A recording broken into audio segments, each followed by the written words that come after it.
Good morning students. कल के lecture में हमने फंडामेंटल राइट्स की इम्पोर्टेंस और उसकी क्रिटिसिज्म यानी आलोचना और महत्व को समझने का प्रयास किया था। आज का हमारा टॉपिक है पंथ निरपेक्षता, जिसे इंग्लिश में हम सेकुलरिज्म के नाम से जानते हैं। जो भारतीय संविधान है उसकी प्रस्तावना में भारत को एक पंथ निरपेक्ष राज्य घोषित किया गया है। भारतीय संविधान में धर्म अथवा जाति का भेदभाव किए बिना प्रत्येक नागरिक को समान अधिकार प्रदान किए गए हैं। भारत में कोई राज्य धर्म नहीं है, इसलिए वह धर्मतंत्रात्मक राज्य से विभिन्न एक पंथ निरपेक्ष राज्य, एक धर्मनिरपेक्ष राज्य, एक सेकुलर स्टेट है। अगर हम देखें कि पंथ निरपेक्षता से क्या अभिप्राय है, तो पंथ निरपेक्षता से तात्पर्य एक ऐसा राज्य जो अपने कार्यों के लिए धर्म को आधार नहीं बनाता, राज्य का अपना कोई विशेष धर्म नहीं होता और धर्म के नाम पर राज्य नागरिकों के मध्य किसी भी प्रकार का भेदभाव नहीं करता है। राज्य धर्म को व्यक्ति का जो है इंटरनल उसका फेथ की वस्तु मानता है और धर्म और राजनीति की पृथकता में विश्वास करता है। राजनीतिक क्षेत्र में यदि हम धर्मनिरपेक्षता की बात करें तो वहाँ पे धर्मनिरपेक्षता का मतलब है कि राज्य जो है वो शासन के अधिकारियों की नियुक्ति, चुनाव, शासन की जो भी नीतियाँ हैं, कार्यक्रम हैं, शासन द्वारा जो भी आर्थिक सहायता उसका वितरण आदि जो है वो धर्म के आधार पर ना हो। राजनीतिक दल और अन्य संस्थाओं का संगठन एवं उसकी रचना धार्मिक आधार पर ना की जाए। कोई राजकीय धर्म ना हो, कानून और न्यायालय जो है वो धर्म के आधार पर पक्षपात ना करें। यानी जो पंथ निरपेक्षता का सिद्धांत है वो एक ऐसा सिद्धांत है जो देश के नागरिकों में धर्म, संप्रदाय, लिंग, रंग, विश्वास, राष्ट्रीयता, जन्म आदि के आधार पर भेदभाव नहीं करता और सभी को अपनी इच्छानुसार किसी भी धर्म को मानने, अपनाने या न अपनाने का अधिकार है। अगर हम देखें तो पंथ निरपेक्षता जो है उसके दो रूप हैं, दो पहलू हैं। पहला है कि राज्य या तो धर्म विरोधी हो, इसकी धर्म विरोधी विचारधारा हो जिस वो उसी पर आचरण करें, या दूसरा राज्य धर्म की ओर उदासीन हो, किसी भी धर्म को संरक्षण ना दे, किसी भी धर्म से द्वेष ना करे और नागरिकों को अपनी रुचि के धर्म मानने की स्वतंत्रता हो और आवश्यकता पड़ने पर यदि राज्य जनहित के किसी कार्य में किसी धर्म की किसी बात को बाधक पाता है तो उसे अमान्य घोषित कर सके। भारत जो है उसमें दूसरे प्रकार की पंथ निरपेक्षता को ही अपनाया गया है, अंगीकार किया गया है। डॉक्टर अंबेडकर जो है उन्होंने कहा कि पंथ निरपेक्ष राज्य का अर्थ ये नहीं है कि हम लोगों की धार्मिक भावनाओं का आदर नहीं करेंगे, इसका तो केवल अर्थ यह है कि राज्य लोगों पर किसी भी धर्म को नहीं थोपेगा। डोनाल्ड जो स्मिथ हैं उन्होंने कहा पंथ निरपेक्ष राज्य वह राज्य है जिसके अंतर्गत धर्म विषयक व्यक्तिगत और सामूहिक स्वतंत्रता सुरक्षित रहती है, जो व्यक्ति के साथ व्यवहार करते समय धर्म को बीच में नहीं लाता और जो संवैधानिक रूप से किसी धर्म से संबंधित नहीं है और न किसी धर्म की उन्नति की चेष्टा करता है और न ही किसी धर्म के मामले में हस्तक्षेप करता है।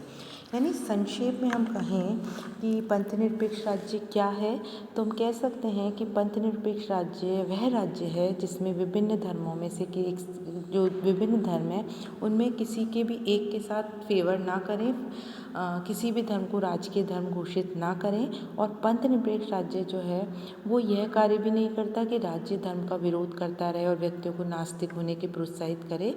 भारतीय संविधान जो है उसके परिप्रेक्ष्य में श्री टी.के. टोपे ने लिखा है कि भारत में पंथ निरपेक्ष होने का अर्थ नहीं है, यह नहीं है कि ईश्वर के अस्तित्व को नहीं माना गया है। भारतीय संविधान ईश्वर के अस्तित्व को मान्यता प्रदान करता है और देश के जो प्रमुख पदाधिकारियों के पद को ग्रहण करते समय उन्हें ईश्वर के नाम की शपथ लेनी पड़ती है। पंथ निरपेक्ष राज्य सभी धर्म के अनुयायियों जो हैं, जो सिर्फ जितने भी रिलीजन हैं उनके जितने फॉलोअर्स हैं उनको इक्वल जो है प्रोटेक्शन और लिबर्टी जो है एक साथ समान संरक्षण और स्वतंत्रता प्रदान करता है और इस प्रकार धर्म के क्षेत्र में राज्य जो है वो लेसिस फेयर की नीति को अपनाता है।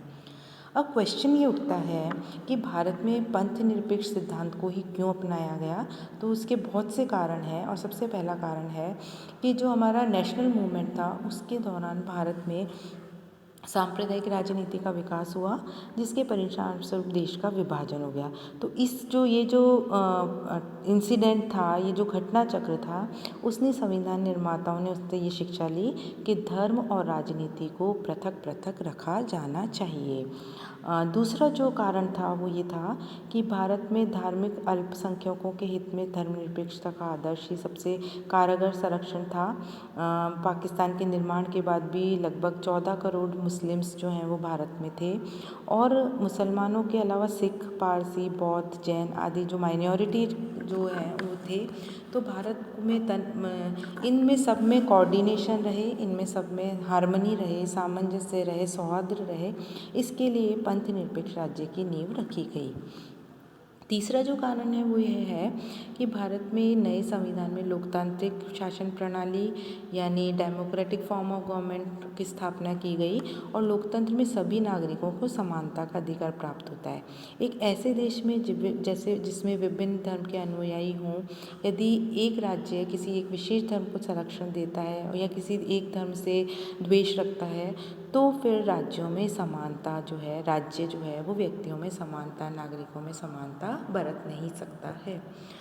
चौथा जो लास्ट रीज़न है कि भारत पंथ निरपेक्ष राज्य क्यों है, तो भारत लोकतंत्र जो है उसका आधार जो है वो भारत व्यक्ति के मानवीय अधिकार है, और इन अधिकारों में व्यक्तिगत स्वतंत्रता बहुत इम्पॉर्टेंट है, और जो धार्मिक स्वतंत्रता है वो भी व्यक्तिगत स्वतंत्रता का ही अंग है। तो किसी व्यक्ति पर कोई विशेष धर्म का लादना या किसी विशेष धर्म को मानने या ना मानने और उसके साथ विभेद करना उसकी व्यक्तिगत स्वतंत्रता में हस्तक्षेप करना है। तो हर व्यक्ति जो है उसका अधिकार है कि वह उसी धर्म का पालन करे जिसके लिए वह अपने आप को ठीक समझता है। यदि राज्य इसमें बाधा डालता है तो वह लोकतांत्रिक नहीं रह सकता है। अब जो है कि हम देखेंगे कि भारतीय संविधान जो है उसमें ऐसे कौन कौन से प्रावधान हैं जो भारत को एक पंथ निरपेक्ष राज्य घोषित करते हैं। भारत का जो संविधान है उसमें पंथ निरपेक्ष राज्य के दो आधार हैं। सबसे पहला तो है कि संविधान में जो प्रियम्बल है, प्रस्तावना है, वह न केवल भारतीय गणतंत्र के आधारभूत सिद्धांत जैसे न्याय, स्वतंत्रता, समानता और भ्रातृत्व का उल्लेख किया गया है, वरन स्पष्ट रूप से ये भी बताया गया है कि इनको विश्वास और उपासना करने की स्वतंत्रता भी प्राप्त है। दूसरा जो है, संविधान ने जो पंथ निरपेक्ष राज्य का धार्मिक स्वतंत्रता के मूल अधिकार के रूप में है भारत में, और संविधान जो है उसका एक आदर्श और लक्ष्य ये है कि जो कोई भी सरकार जो है वो किसी धर्म निरपेक्षता के आदर्श के विरुद्ध कार्य नहीं करती है। अगर हम कॉन्स्टिट्यूशन में हम देखें कि कौन कौन से प्रोविज़न्स हैं जो पंथ निरपेक्ष राज्य की स्थापना करते हैं, तो आर्टिकल 14 है जो राज्य में सभी व्यक्तियों को विधि के समक्ष समान संरक्षण देता है। आर्टिकल 15 है, आर्टिकल 16, आर्टिकल 325 है, आर्टिकल 29 है, और फिर है धार्मिक स्वतंत्रता का अधिकार जिसमें आर्टिकल 25 है, जिसमें हमें धर्म को अबाध रूप से मानने, आचरण करने और प्रचार करने के समान अधिकार हैं। आर्टिकल 26 जिसमें सार्वजनिक व्यवस्था, सदाचार और स्वास्थ्य उपबंधों के अधीन रहकर प्रत्येक धार्मिक संप्रदाय को अपनी संस्था का निर्माण, पोषण और स्थापना करने का अधिकार है। आर्टिकल 27, आर्टिकल 28 जिसमें शिक्षण संस्थाओं में धार्मिक शिक्षा प्राप्त करने और ना करने की स्वतंत्रता प्राप्त है। आर्टिकल 29 अल्पसंख्यकों के अधिकारों की रक्षा की व्यवस्था की गई है। अल्पसंख्यकों को अपनी विशेष भाषा, लिपि और संस्कृति को बनाए रखने का अधिकार होगा, और आस्तिक और नास्तिक के बीच में कोई भी भेद नहीं किया गया है। भारतीय संविधान ईश्वर में जो विश्वास रखते हैं और जो नहीं रखते उनके व्यक्तियों के बीच में कोई भी भेद नहीं किया गया है, और व्यवहार में भारत में सदैव से ही पंथ निरपेक्षता के आदर्श को अपनाया गया है।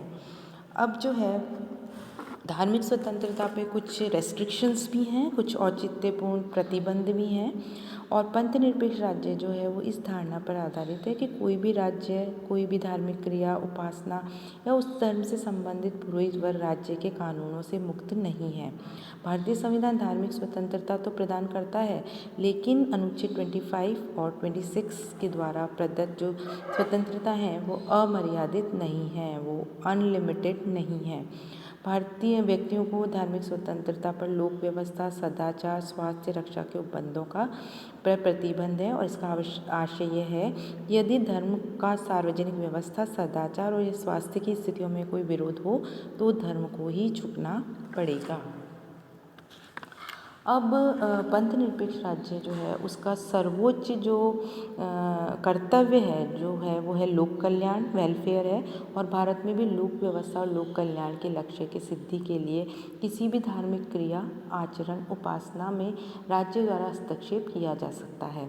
धर्म और धर्म से संबंधित पुरोहित वर्ग का आचरण राज्य के कानूनों से मर्यादित है, और यदि किसी भी धर्म के स्थान की संपत्ति या धर्माधिकारियों के द्वारा उनका दुरुपयोग किया जाता है तो राज्य कानून द्वारा संबंधित व्यवस्था को ठीक कर सकता है। कल जो लेक्चर होगा उसमें हम भारत में पंथ निरपेक्षता की प्रकृति को समझने का प्रयास करेंगे। Thank you so much.